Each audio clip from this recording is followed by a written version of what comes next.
I didn't cry when it happened. Not because it didn't hurt, but because I had spent years learning how not to flinch. The ballroom was dressed in blush tones and soft ivory music playing like nothing bad had ever happened in the world. And then my mother's voice cut through it all, sweet, sharp, demanding. You brought the locket, didn't you? I should have known that wasn't a question. Not from her. I stood there holding a wrapped gift from the registry, clutching the straps of my dress like armor. She was already reaching toward my neckline, eyes narrowed on the gold heart that rested just beneath my collarbone, the one thing I swore I'd never part with.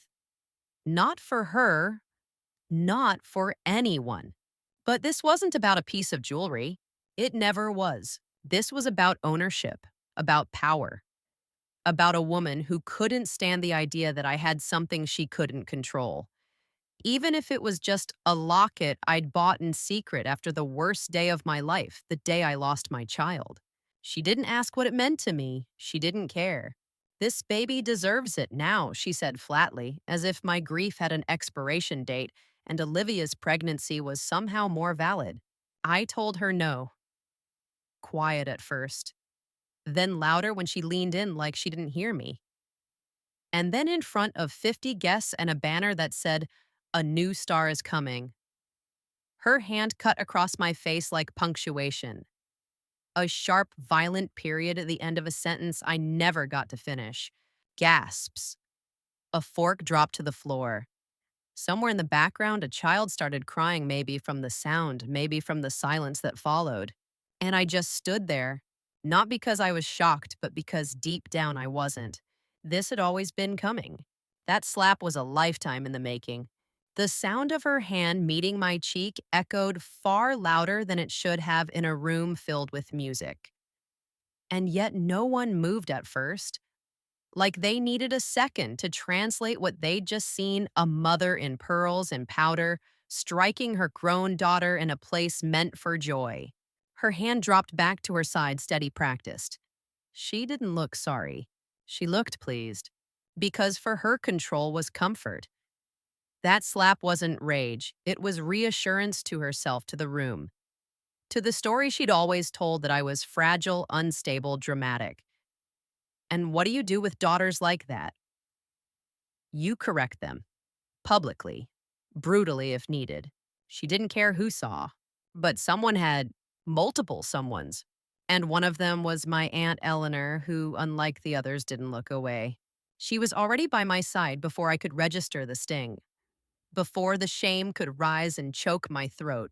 Jessica, she said, steady as stone, look at me, you're okay. I didn't answer. I couldn't.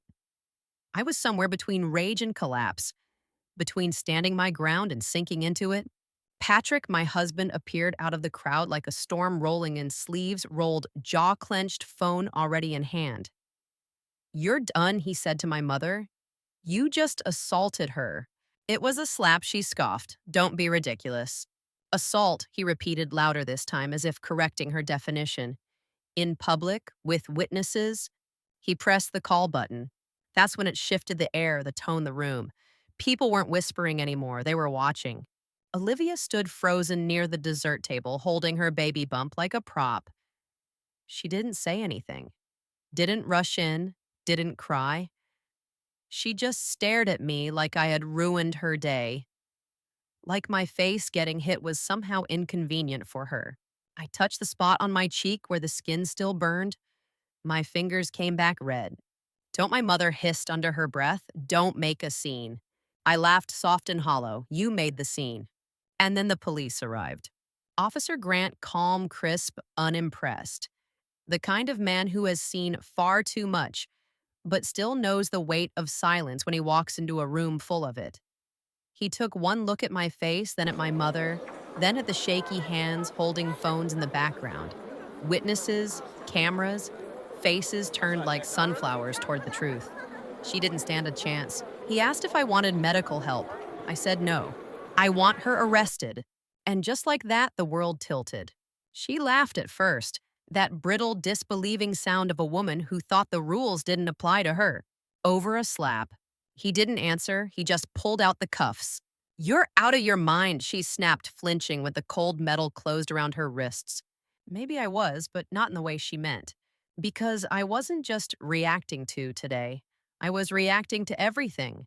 The years of quiet digs, the meals where Olivia was praised and I was forgotten, the times my mother praised obedience while punishing difference, the way she looked at me like I was a burden, a mistake that had lived too long.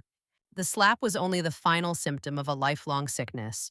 And finally, I was done swallowing it. The guests parted as they led her out, stunned into silence. No one clapped, no one cried. Some turned away ashamed. Some watched like it was a show they paid to see. And Olivia, she just looked annoyed. Like I'd ruined her party. Like her baby's future deserved more attention than my blood streaked cheek. I didn't say a word to her, not then. There was nothing left between us but air and betrayal. That night, my home was quiet. Eleanor sat across from me on the couch, a cup of tea in her hands and fury in her eyes.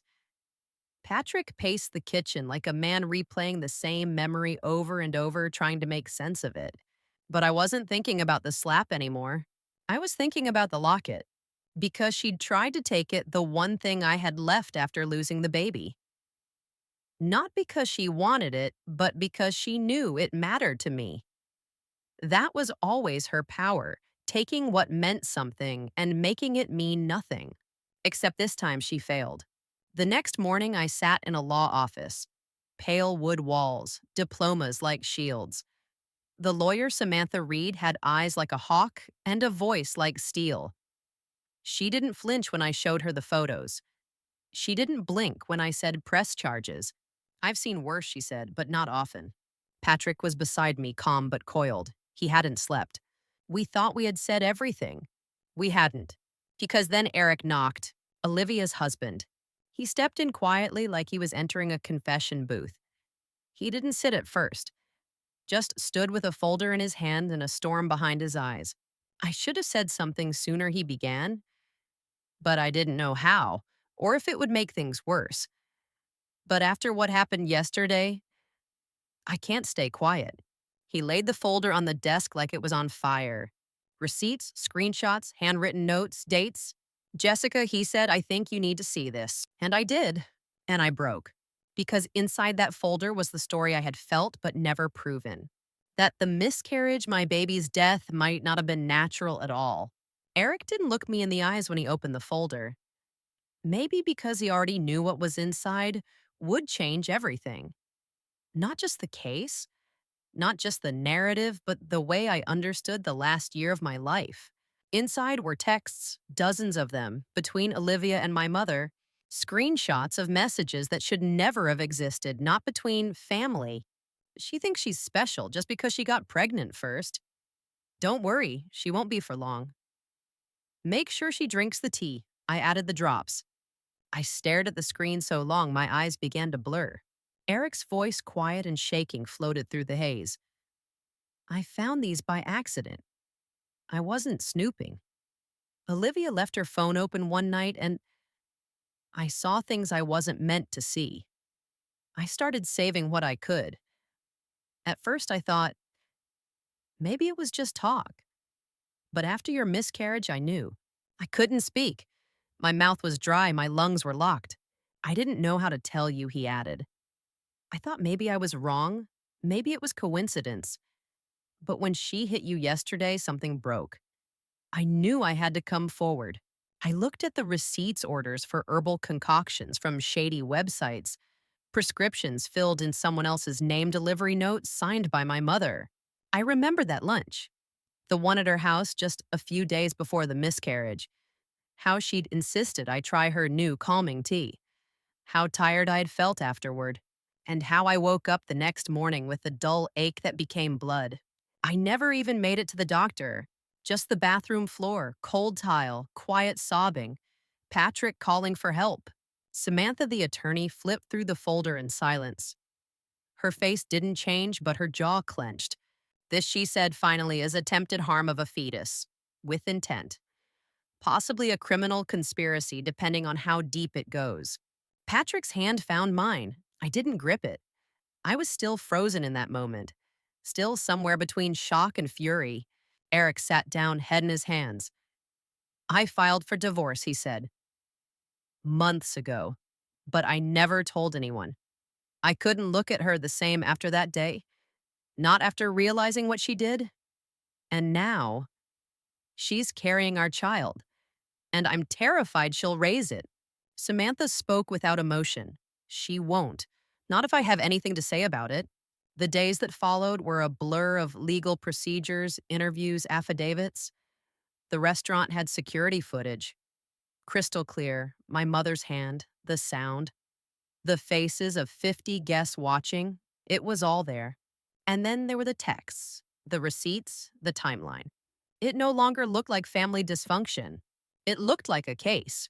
Court dates were set, subpoenas issued. My mother, Olivia, and to my heartbreak, my father were all called in. He hadn't laid a hand on me, but he'd known. He always knew. The day of the hearing, I walked into the courthouse not as a daughter, not as a victim, but as a witness to something deeper, a system of silence I was ready to break. My mother sat at the defense table, her hair perfect, her posture straighter than ever. Olivia looked more irritated than ashamed. My father refused to meet my eyes, but Eric did. From the other side of the room, he gave me a quiet nod, a promise that I wasn't alone. The trial was longer than expected. Samantha was methodical, patient, a scalpel, not a sword. She laid out the case piece by piece, the footage, the locket, the slap, then the pregnancy, the tea, the evidence, Eric's testimony. And then it was my turn. I stood, hands shaking but voice clear.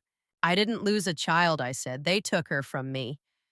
Maybe not with a gun or a knife, but with calculation, with poison disguised as kindness, with control masked as concern. I paused. My mother always said I was too sensitive, that I imagined pain where there was none. But I didn't imagine that blood. I didn't imagine my husband carrying me to the car. I didn't imagine the silence that followed. I looked at Olivia. I never wanted to compete with you. I just wanted to exist, but that was never enough for you. I looked at my mother. And you made me doubt myself so deeply I thought I deserved it. A hush fell over the courtroom. The judge didn't ask for more. He didn't need to. The verdict came the next morning. Jennifer Carrile, 5 years in state prison, assault, premeditated interference with a pregnancy, coercion. Olivia Carrile, 4 years for complicity and emotional harm. Charles Carrile, 5 years, willful negligence. Silence, it turns out, can be criminal too. I didn't cry. Not then, because there were no tears left to give them. After they were led away, hands cuffed, faces blank, I walked out into the cold morning air and felt something I hadn't in years.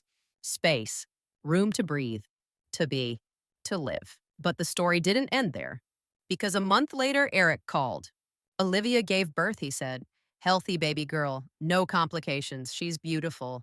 I sat down slowly, and Olivia, she's recovering, but under full guard. The court already ruled she won't raise the child. I've been awarded full custody. And the divorce is final. He paused. I named her Grace. I smiled.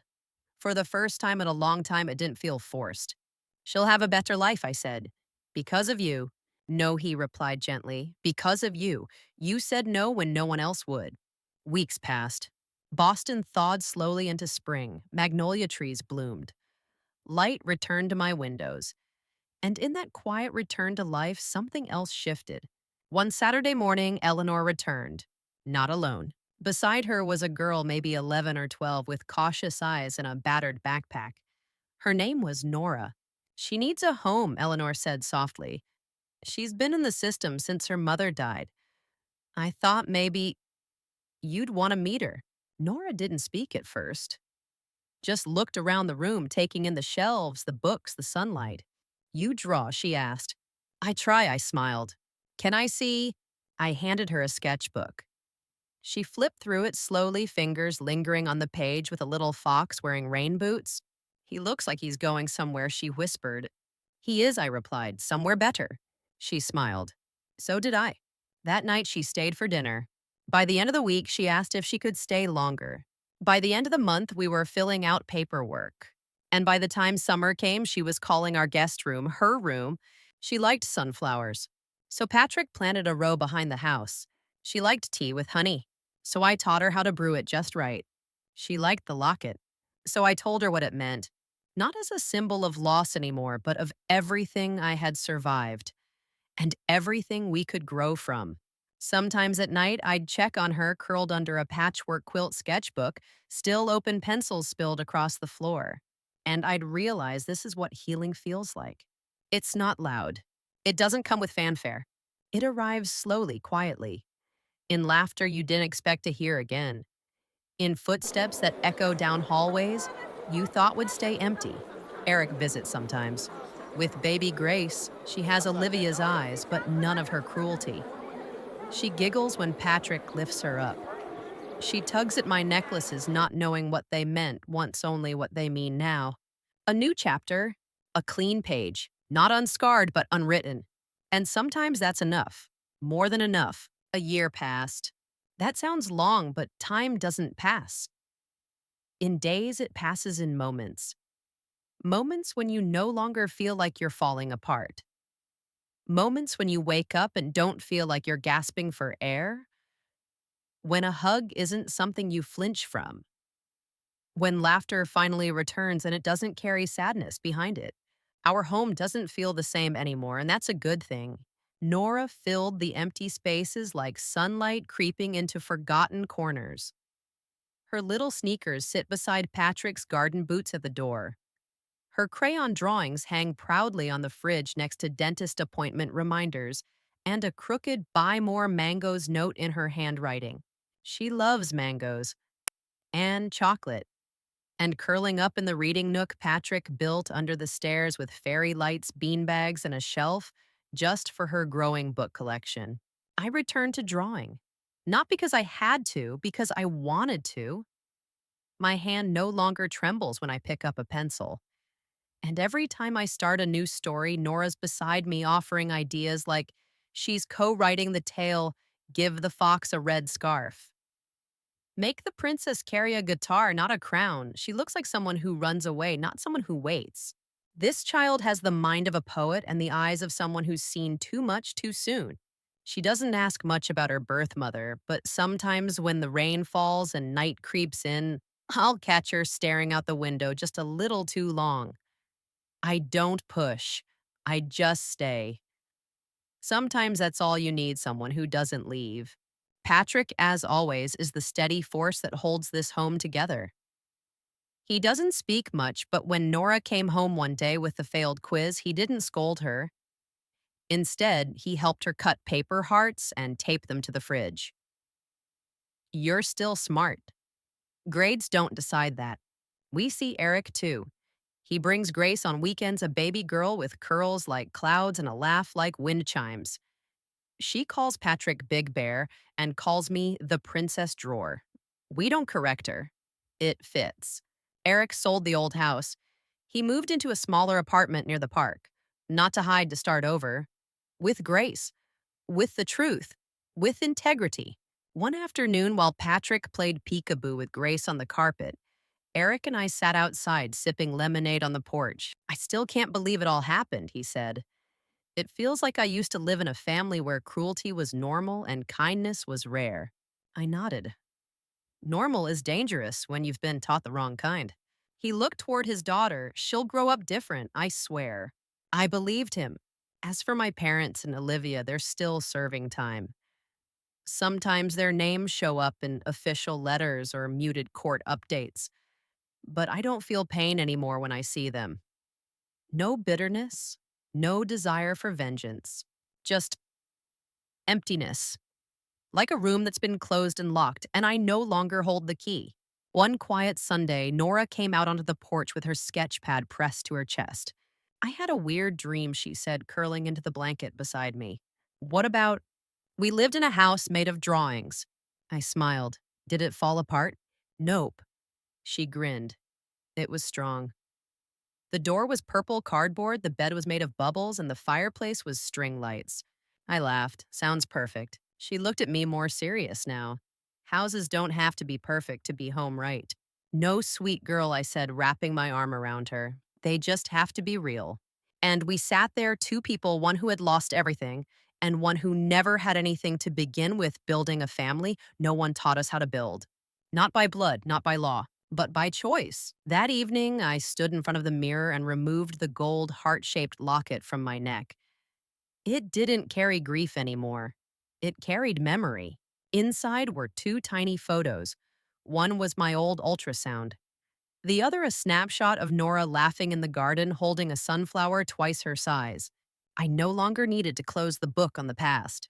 I just needed to keep writing the next page. With sunlit mornings, with quiet dinners, with moments of holding hands and knowing you're held back, with saying no when you must, and saying you're mine when a child asks, are we real family? I had once lost something I couldn't name. Now I had Nora. I had Patrick. I had Grace on Sundays tugging at my necklace and calling me names that made me smile. And I had myself for the first time fully. We live in a house that isn't perfect, but every crack lets the light in. And light, that's what makes a family last.